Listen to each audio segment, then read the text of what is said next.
If you live in San Antonio and you own an investment property, what are some things that you should know in preparation for an emergency? I'm Steve Rosenberg with Mynd Property Management. Today I'm joined with Rosie Martinez, who is our portfolio manager in San Antonio. Rosie, so what should owners do to prepare for an emergency? Okay, well, first of all, Steve, thank you for having me. Owners believe they need to have an understanding of the definition of an emergency and what it consists of. Just make sure that the tenants know where the shut-off valves are.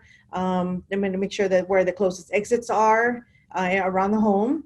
To also make sure that where the hospitals are, poison control phone numbers, emergency phone numbers.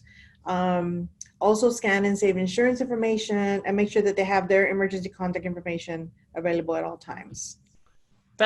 Those are all great things. Let me just pick those apart a little bit for a second here. So when you talk about emergency, I think that's important because a resident needs to know what is the definition of an emergency, because here in Texas, we have Texas Property Code.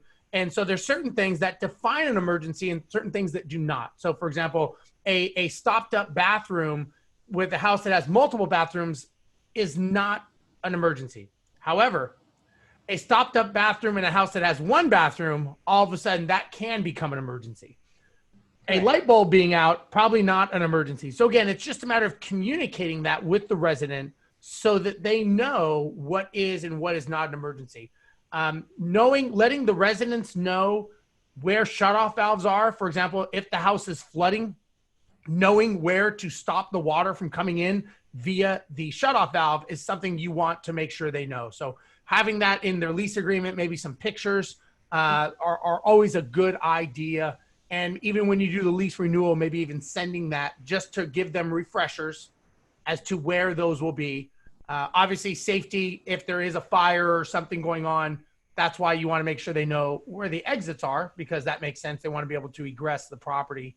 As well as all the pertinent numbers like poison control, CDC, hospitals, those kind of things. Because again, that could be something that maybe the resident could have on the refrigerator or programmed in their phone, because you never know, in the heat of an emergency, you may not know where that stuff is. And again, that's a good point. Having that stuff scanned and uploaded to like a cloud or something with documentation, because if there's a fire or a flood, the documents could get damaged and you may not be able to get back into the property to get that information. Is there anything else that you can think of, Rosie, that maybe owners, especially in San Antonio, that's specific to the San Antonio Central Texas area that need to think about? Just make sure they contact their property manager in advance, just to plan ahead. That way, the managers can also be advised, and we, just in case of an emergency, till we know what they want us to do with their property, we contact them first or whatnot. Sure. Yeah. Make sure everyone's in the loop. Whenever there's something going on, over communication really is the key. Correct. Because you don't want the property manager or the owner to be sending someone while you're sending someone, and vice versa. And the tenant, everyone needs to be in communication, because that truly is the key. So everybody, thank you for watching. On behalf of Rosie, myself, and Mynd Property Management, thank you very much. And we will catch you next time. Bye-bye. Thanks for watching.